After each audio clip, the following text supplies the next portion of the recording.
Sometimes it's not always good to jump to conclusion and jump on bandwagons. Now, I heard about the story where a white man allegedly shot inside the car of some blacks and ended up killing a 7-year-old girl by the name of Jazmine Barnes. Something told me to kind of just sit back and watch where this goes, because even from the very beginning, to me it just didn't sound right. The minute I heard that someone fired into the car and killed a 7-year-old, my mind immediately believed or felt that they were black. But then I heard that a white man did it, and they had a sketch of a white man. Now there's new details that reveal suspects fired at Jazmine Barnes' vehicle by mistake. Now it's a mistake. Before, it was a hate crime.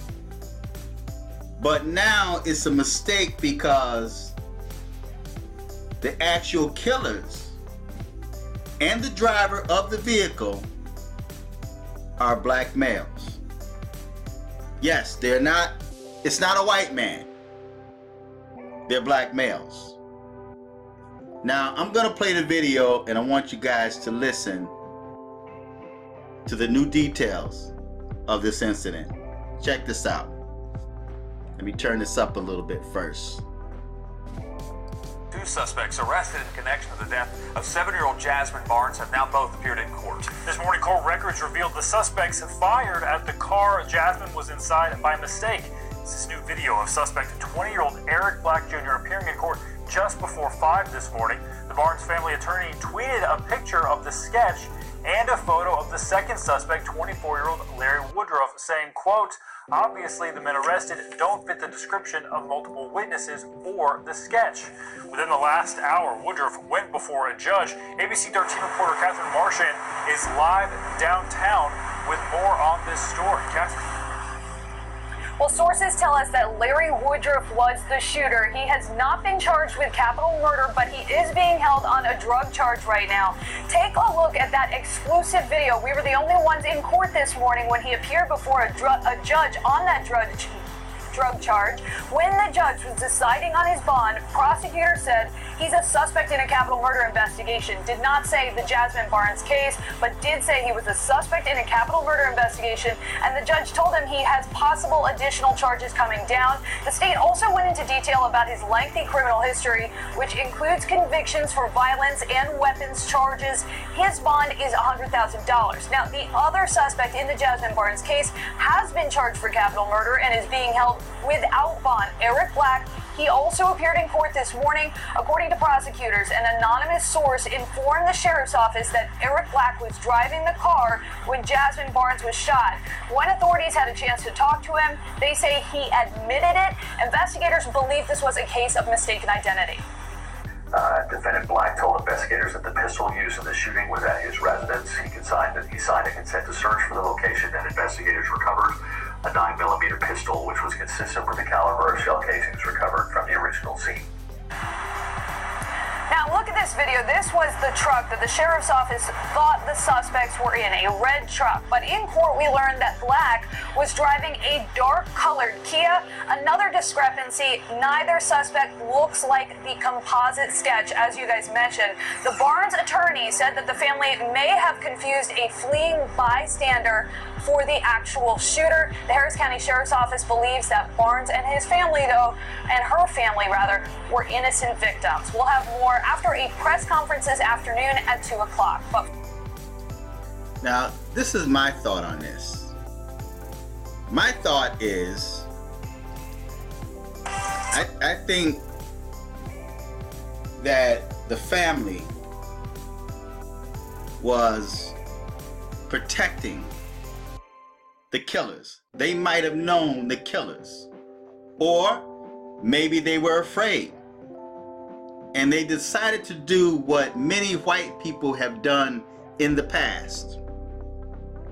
And that is blame the opposite race. Emmett Till is a good example of that.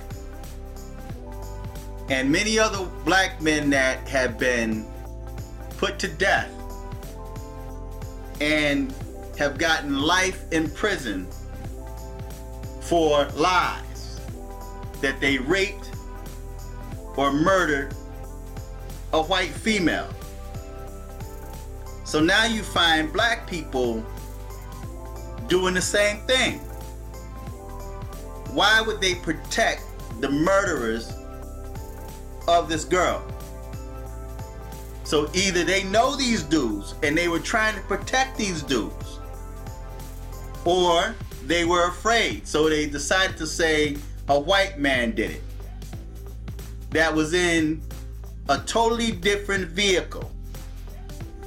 They had a red truck, but the vehicle turned out to be something entirely different. Maybe just someone passing by. They didn't see the actual shooting. Maybe they did. But the car that was passing by was the one that got blamed for this. Now, I read in another article where the community, before this came out, the community was rallying together for justice for Jazmine Barnes. So now I'm puzzled as to whether the community still rallies for justice. Are they going to continue to rally for justice for Jazmine Barnes? What type of justice do they want for Jazmine Barnes? Is it the same type of judgment they wanted when they thought it was a white man? Or are they just going to settle for the fact that these two dudes are now caught? What type of justice do they want? Do they just want them to do time in prison? Or do they want the death penalty? I know if that was my granddaughter or my daughter, I'd want the death penalty. I'd want to take them out myself.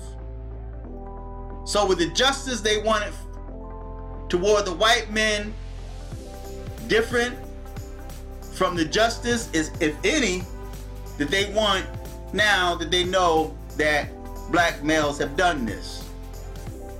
Are they going to continue to rally for justice now that they know that the suspects are black? So, feedback, tell me what you think. Until next time, I'm fearless.